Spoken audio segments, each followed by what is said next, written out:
రాష్ట్ర వ్యాప్తంగా జరుగుతున్న అంగన్వాడీల సమ్మెకు రాష్ట్ర ప్రభుత్వమే బాధ్యత వహించాలని ఉపాధ్యాయ ఎమ్మెల్సీ ఎల్ల వెంకటేశ్వరరావు పేర్కొన్నారు.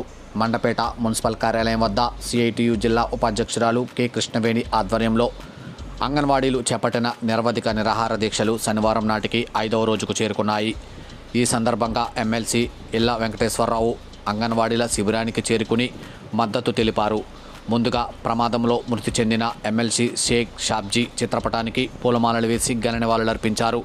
ఈ సందర్భంగా ఆయన మాట్లాడుతూ ముఖ్యమంత్రి వైఎస్ జగన్మోహన్ రెడ్డి పాదయాత్ర సందర్భంగా మేనిఫెస్టోలో అంగన్వాడీలకు తెలంగాణ ప్రభుత్వం కంటే అదనంగా జీతాలు చెల్లిస్తామని చెప్పారని, అయితే 4.5 ఏళ్ళు గడుస్తున్నా ఈ హామీ ఏమైంది, ఆ మాట ఏమైందని అంగన్వాడీలు ప్రశ్నిస్తున్నారన్నారు. దీనిపై ఇప్పటికీ అనేకమైన పోరాటాలు చేశారన్నారు. అయినా ప్రభుత్వం నుండి కనీసం స్పందన కూడా లేదన్నారు. అంగన్వాడీ సెంటర్లు తాళాలు బద్దలు కొట్టడం, కేంద్రాలు ఓపెన్ చేయడం ఇది కక్ష సాధింపు చర్య, అణిచిపెట్టే వ్యవహారమా, సమ్మెను నిర్వీర్యం చేయాలని చూస్తున్నారా, ఇది చాలా అన్యాయం అన్నారు. ఈ సందర్భంగా రాష్ట్ర ఉపాధ్యాయ సంఘాల తరపున ఈ సమ్మెకు సంఘీభావం తెలియజేస్తున్నామన్నారు. అంగన్వాడీ హామీలు ఏదైతే ఉందో అది ప్రభుత్వం నెరవేర్చాలన్నారు. అనంతరం మున్సిపల్ కార్యాలయం ఎదుట అంగన్వాడీలు కబడ్డీ ఆట ఆడి వినూత్నంగా నిరసన తెలియజేశారు.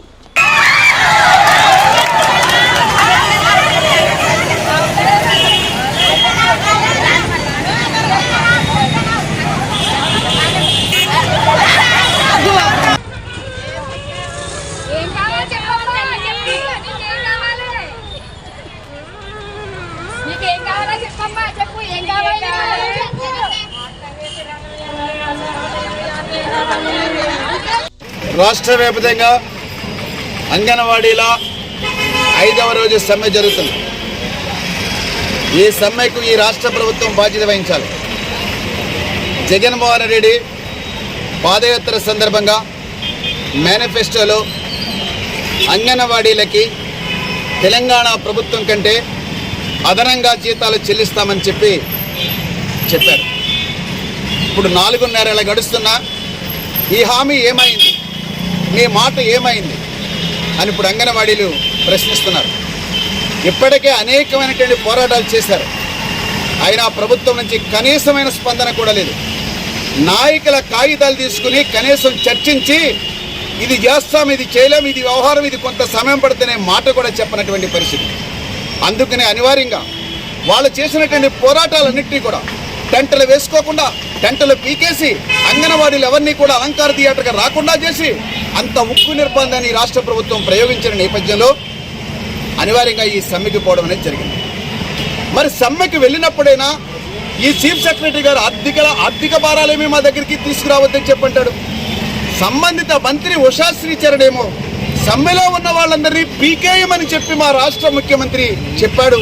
కాబట్టి మీరు సమ్మె వదిలేసి మీరు స్కూళ్ళకు పోండి అని చెప్తున్నది ఆవిడ. మరి ఎవరు పరిష్కరిస్తారనుకుంటున్నా? మీరు ఇచ్చిన హామీ ఎవరు పరిష్కరిస్తారని అడుగుతున్నా. అందువల్ల అంగన్వాడీల తాళాల బద్దలు కొనడం, కేంద్రాలు ఓపెన్ చేయడం ఇది కక్ష సాధింపు చర్య, అణిచిపెట్టే వ్యవహారమా, సమ్మెని ఫెయిల్యూర్ చేయాలని అనుకుంటున్నారా మీరు? ఇది చాలా అన్యాయం. జేఏసీ తరఫున మొత్తం అంగన్వాడీలందరూ కూడా ఈ సమ్మెలో పాల్గొనేటువంటి పరిస్థితి ఉంది. సమస్యలను సామరస్యంగా పరిష్కరించి సమ్మెను ఉపసంహరించాలి తప్ప నీ లా అండ్ ఆర్డర్తో సమ్మెని ఉపసంహరించడం చెల్లుబాటు కాదని చెప్పి జగన్మోహన్ రెడ్డి ప్రభుత్వానికి చెప్పదలిచింది. ఈవేళ మేమందరం కూడా పీడీఎఫ్ తరఫున ఈ పోరాటానికి మద్దతు ఇస్తున్నాం. రాష్ట్ర ఉపాధ్యాయ సంఘాలు ఫ్యాప్టో తరఫున కూడా ఈ యొక్క సమ్మెకి సంపూర్ణమైనటువంటి మద్దతును ప్రకటించడం జరిగింది. అందువల్ల వాళ్ళ ప్రధానమైనటువంటి మీ హామీ ఏదైతే ఉందో తెలంగాణ కంటే ఎక్కువ లేదు, తెలంగాణ కంటే బరాబరి కూడా లేదు, తెలంగాణ కంటే 2,000 రూపాయలు సుమారుగా తక్కువైనటువంటి పరిస్థితుల్లో ఏపల భారం, పెన్షనరీ బెనిఫిట్స్, ఎక్స్గ్రేషియో ఇట్లాంటి అనేకమైనటువంటి సమస్యలు ఏళ్ల తరబడి, దశాబ్దాల తరబడి పరిష్కారం కాని పరిస్థితిలో ఈ కేంద్ర ప్రభుత్వం, ముఖ్యంగా ఈ రాష్ట్ర ప్రభుత్వం అంగన్వాడీల సమస్యల పరిష్కారం కోసం జరుగుతున్నటువంటి సమ్మె విజయవంతం కావాలని చెప్పి, ప్రభుత్వం దిగిరావాలని చెప్పి, వాళ్ళ కనీసమైనటువంటి డిమాండ్స్ పరిష్కరించాలని చెప్పి డిమాండ్ చేస్తున్నాం.